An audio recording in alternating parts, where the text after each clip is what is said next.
Yang bikin istimewa ya itu Itu tadi. mah. Ceritanya yang tenang dan nggak heboh gitu loh. Dia tuh punya mantan pacar yang punya hutang tapi di atas namakan dia. Yang ini dia tuh juga ada konflik dimana kan dia anak cowok ya, pasti kan dia ingin dapat penghasilan yang lebih oke lah ya untuk seenggaknya support keluarganya.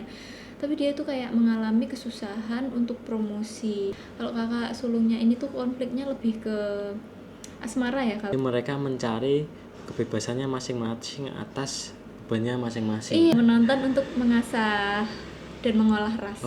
Lebih ke menurutku paling sweet adalah Mr. Gu itu neraktir mie instan setiap kali selesai gajian gitu.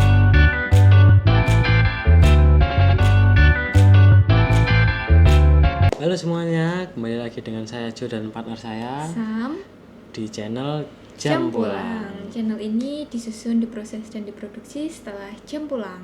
Oke, jadi kita punya segmen baru ini. Apa tuh? Segmennya namanya Movie Review. Movie review. Jadi kita akan membahas film-film atau series yang kira-kira menarik ya. Buat kita ya. Buat kita, semoga menarik juga buat teman-teman ya. Nah, ini mau ada film atau series apa nih? Jadi aku dulu ya. Ya, boleh dari Sam dulu, ada nggak? Nah, kita ngobrolin yang film santai-santai dulu ya. Drama-drama Korea ya. Ini aku ada pernah nonton satu series drama Korea judulnya My Liberation Notes. Oh, My Liberation. Pernah dengar sih. Tapi belum pernah nonton. Apa itu? Sedikit ceritain. Jadi ini itu intinya adalah cerita 3 bersaudara. Namanya adalah Ki Jong, anak sulung, terus Chang Hee si anak tengah. Terus sama Mi Jong anak bungsu. Jadi mereka itu ketiganya ya punya masalah hidupnya masing-masing lah. Ya, beda-beda masalahnya. Beda-beda masalahnya. Cuma pada intinya mereka itu tinggalnya adalah di desa kecil di Korea Selatan, namanya desa Sanpo. Nah, desa ini tuh jauh gitu dari mana? Seoul.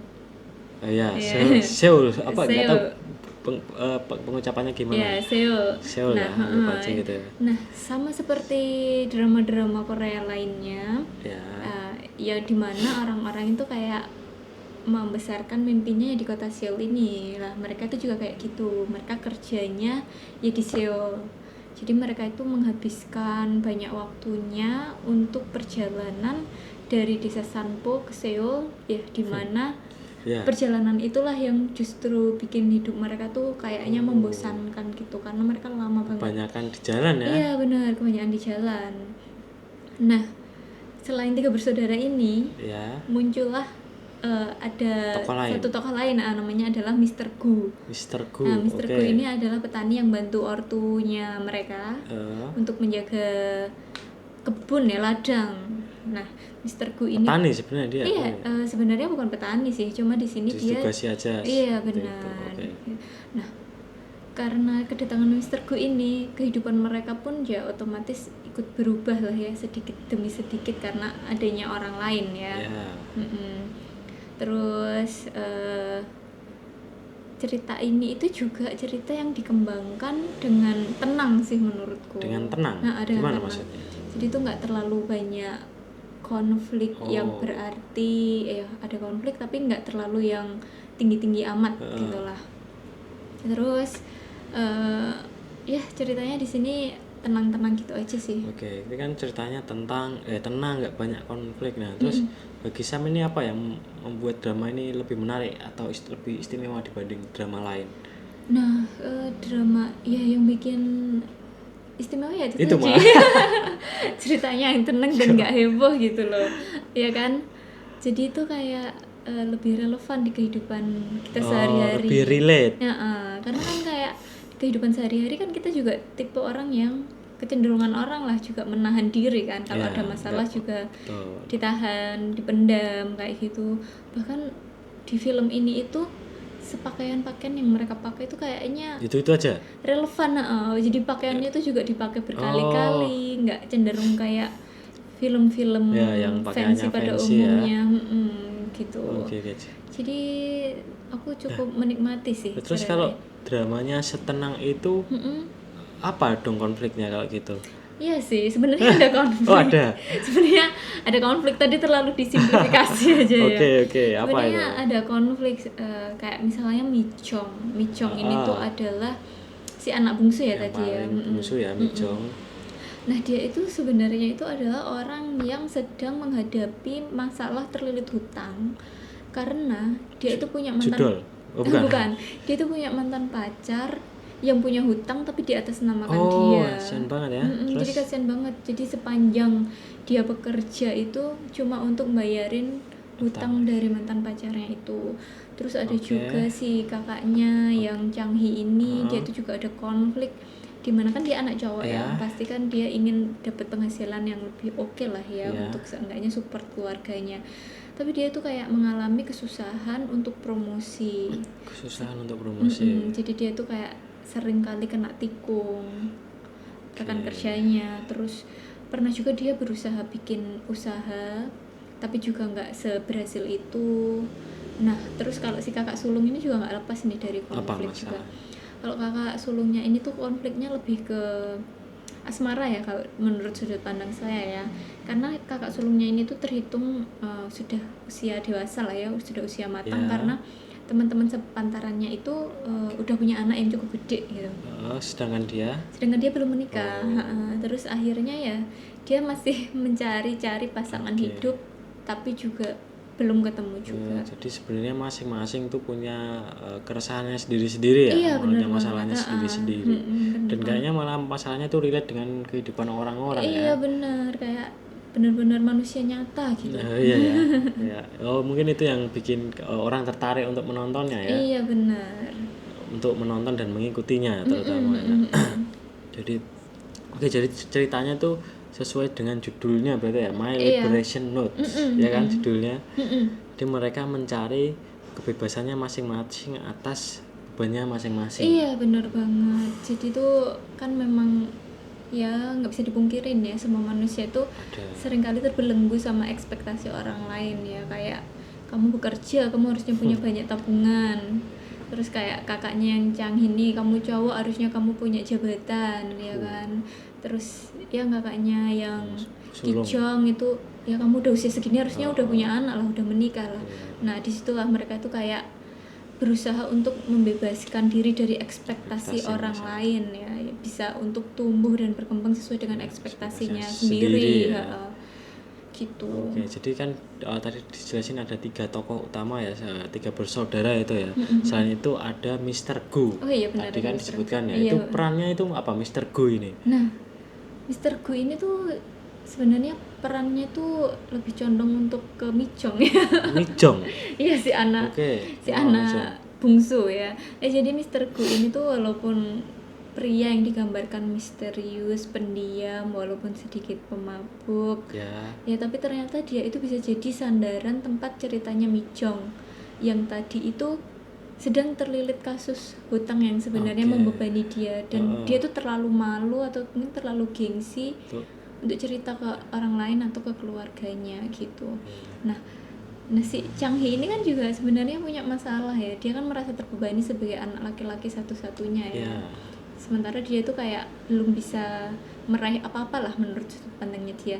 Dengan kedatangan Mr. Gu ini, dia tuh jadi kayak punya kakak gitu, kakak cowok. Untuk tempat bercerita ya. Iya, tempat jadi dia bersandar, benar. Ya jadi adik cowok pada umumnya gitu jatuhnya. Nah, gimana nih tempo dalam cerita drama ini gimana? Apakah konfliknya itu sangat intens atau gimana?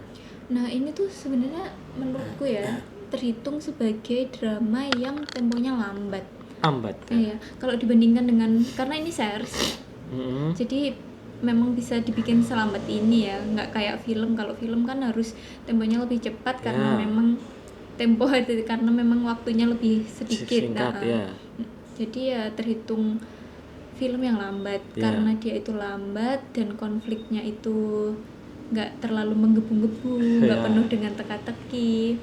Jadi terhitung sebagai drama yang tenang, sehingga itu cocok untuk dilihat bagi orang-orang yang suka ketenangan ya. Iya, menonton untuk mengasah dan mengolah rasa. Oh, lebih ke olah rasa itu ya daripada ke excitement konfliknya ya. Bener, olah rasa gitu. Kayak melihat gestur-gestur kecil, ini artinya apa. Nah, ini kan temponya lambat nih. Nah, itu ada enggak kisah cintanya enggak? Dan dengan tempo lambat seperti itu apa seru? Nah, memang ada kisah cintanya. Jadi yang jatuh cinta itu adalah Mr. Gu dengan Mi Chong. Oh. Ya, pada akhirnya mereka itu menjalin hubungan ya kan. Apakah kisah cintanya seru? Menurut saya seru karena ini kisah cinta kayak pada umumnya orang dewasa gitu, kisah cinta yang dewasa. Kayak mereka diam-diam menjalin hubungan, terus Mr. Gu jemput Mi Chong di stasiun kereta setiap Mi Chong pulang kerja. Mereka menyempatkan jalan kaki bersama, melihat anjing di ladang kayak gitu. Terus bahkan tuh yang dia pengen nyenengin ya sih. Bener-bener ceweknya ya.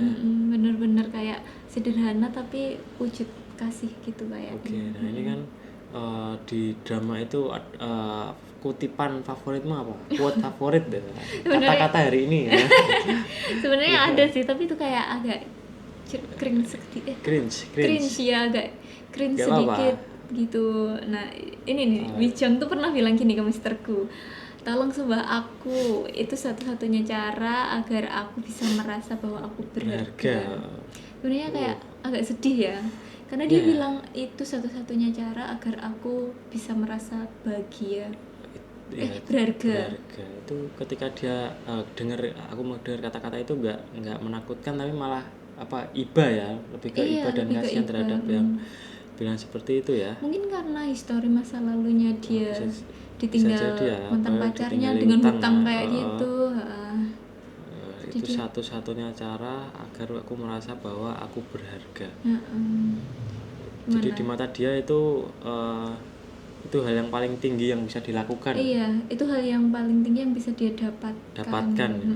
Dan harusnya kasih sayang kan lebih tinggi ya. Ya mungkin dia harusnya kayak udah nggak percaya terhadap itu mungkin. Mungkin dia udah nggak berharap kasih sayang lagi karena dia ditinggalkan dengan begitu pedih ya. Nah, untungnya aja dia mintanya ke orang yang tepat ya. Kalau enggak, wah bisa jadi season 2 kali. Ditinggalkan season 2 kali. Oke. Menarik sekali sih ini cerita dramanya ya, walaupun temponya nggak cepat, nggak banyak konflik ternyata, tapi ini penekanannya adalah kita mengolah rasa ya di sana. Benar, mengolah rasa. Dengan konflik yang sangat relate dengan kehidupan sehari-hari. Kayaknya banyak pembelajaran yang mau disulam oleh sutradaranya ya, sebuah drama yang nggak banyak aksi kan sebenarnya kan, tapi penuh makna sepertinya. Menurutku sih ya nggak banyak aksi tapi penuh makna. Gimana nih kira-kira teman-teman udah pernah nonton belum drama apa judulnya tadi? My Liberation Notes ya. My Liberation Notes. Kalau udah kira-kira apa yang berkesan dari drama ini di mata teman-teman sendiri? Nah dituliskan di komennya, atau ada buat favorit lain. Itu kasih tahu kita juga ya. Nah bisa. Tapi juga jangan sungkan juga nih teman-teman untuk nulis. Oh iya boleh. Drama atau film favorit kalau kita kalian ulas di sini ya. Bener banget. Udah. Oke, mungkin itu aja ya dari kita. Terima kasih udah ngikuti video ini sampai akhir. Sampai jumpa. Semoga menghibur. Sampai jumpa di jam pulang selanjutnya.